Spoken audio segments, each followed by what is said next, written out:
प्रायोजक हैं cancer healer center, new beginning. Gajendra Singh ji, पहले आपकी प्रतिक्रिया, दिल्ली में जिस तरीके की जीत हुई है, क्या आपने भी इसको एक्सपेक्ट किया था कि कोई जो मुख्यमंत्री हैं, उप मुख्यमंत्री हैं, आधा कैबिनेट वो अब हार रहा है?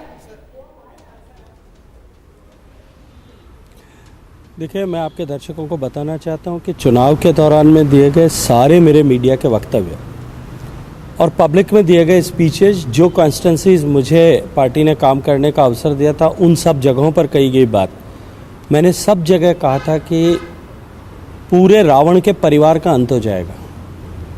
रावण भी जाएगा, मेघनाद भी जाएगा, विभीषण भी जाएगा और शूर्पणखा भी जाएंगे, सभी लोग जाने वाले हैं। उसको जो है सही अर्थ में कि इस आम आदमी पार्टी का पूरा शासन और कुनबा जो है, जो जनता के सामने पूर्ण रूप से बेनकाब हो गया। ये जो ईमानदारी का मुलम्मा जो ओढ़ करके आने वाले लोगों ने दिल्ली को भ्रष्टाचार की प्रयोगशाला बना दी है। दिल्ली की जनता इनसे आज ही जा चुकी है, इनको नकारने वाली है और इस शासन का संपूर्ण अंत होने वाला है। लेकिन गजेंद्र जी, ये पहली बार हो रहा है जब दिल्ली में डबल इंजन की सरकार बन रही है। केंद्र में भी बीजेपी, दिल्ली में भी बीजेपी। दिल्ली वाले ये पूछ रहे हैं कि चलिए हमने तो बीजेपी को दे दिया, बीजेपी हमें दिल्ली के सौभाग्य का मैं विश्वास के साथ में एक बात कह सकता हूं कि आज 27 साल की कालरात्रि के बाद दिल्ली वासियों के सौभाग्य का सूर्योदय हुआ है। उन्होंने कल ही कह दिया था कि ईवीएम के ऊपर कड़ी नजर रखेंगे, ईवीएम में गड़बड़ी की जा रही है, 10% वोट कम किए जा रहे हैं। अब इस तरीके के नतीजे के बाद तो वो कहेंगे 10 नहीं 20% आपने वोट कम कर दिए, ऑफर दिए जा रहे हैं। देखिए, मैंने तो कल राज्यसभा में, परसों जब राज्यसभा में बैठे थे, मैंने राज्यसभा में भी संजय सिंह जी को कहा था कि संजय सिंह जी, अब अपने बिस्तर बोरियां बांधने कर जाने की तैयारी कर लो, आप लोगों का शासन समाप्त हो गया है। और वही हुआ। नहीं, लेकिन वो तो ये कह रहे हैं ना कि आप लोगों ने नतीजे आने से पहले ही 15-15 करोड़ के ऑफर देने शुरू कर दिए। आप लोगों ने उनके घर पर बिना लीगल नोटिस के एसी भी भेज दी। देखिए, तो कह रहे हैं कि संसाधनों का दुरुपयोग कर रहे हैं।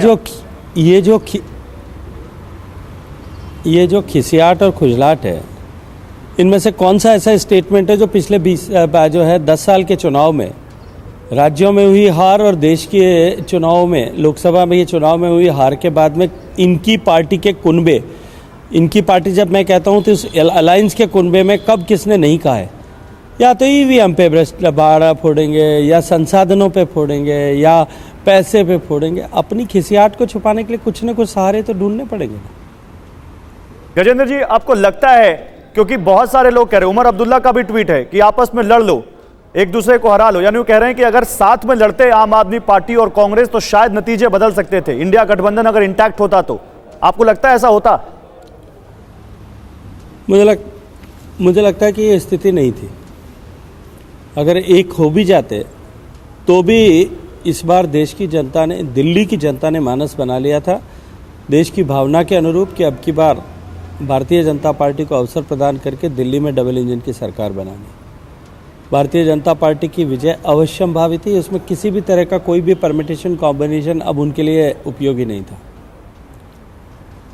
जी गजेंद्र जी, एक कुछ हम डेटा दिखाना चाहते हैं आपको भी, क्योंकि टिप्पणी पे मैं कहना चाहूंगा जी एक इससे पहले कि किस तरीके से बीजेपी को वोट अलग अलग इलाकों से मिला है, क्योंकि ज्यादातर बहुत टाइम से, जब मदन लाल खुराना जी के टाइम से, सुषमा स्वराज जी के टाइम से ये कहा जाता था कि एक जो कोर वोटर था वो था पंजाबी, जाट, गुजर और अपर क्लास, अपर कास्ट, ये रहते थे भाजपा के कोर वोटर। और जो लोअर क्लास है, झुग्गी झोपड़ी है, वो सारे आम आदमी पार्टी के वोटर हो गए थे। पर इस बार देखिए किस तरीके से जो गुजर वोट फैक्टर, गुजर फैक्टर है, उसमें 2 सीटें गई हैं बीजेपी के पास, 5 आम आदमी पार्टी के पास। अगला अगर हम देखें जाट फैक्टर बहुत महत्वपूर्ण है। चेंज करते हैं स्लाइड को।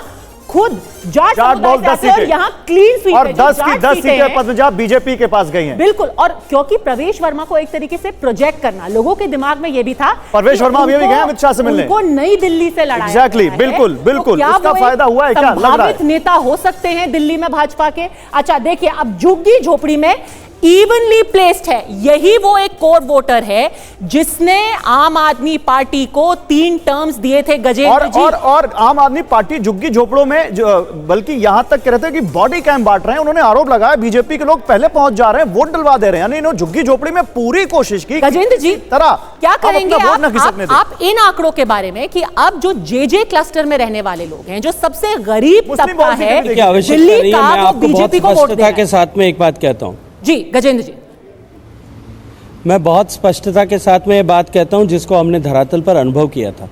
मैंने 2015 का चुनाव भी देखा है, 2020 का चुनाव भी बहुत करीबी के साथ में देखा है, और 2024 के 25 के चुनाव को भी मैं एक पूरे पर्टिकुलर माइक्रो लेवल और मैक्रो लेवल दोनों पे देख रहा था।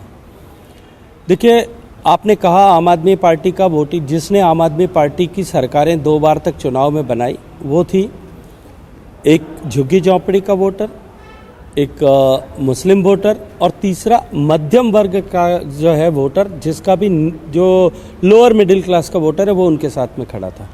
प्रायोजक हैं cancer healer centre, a new beginning.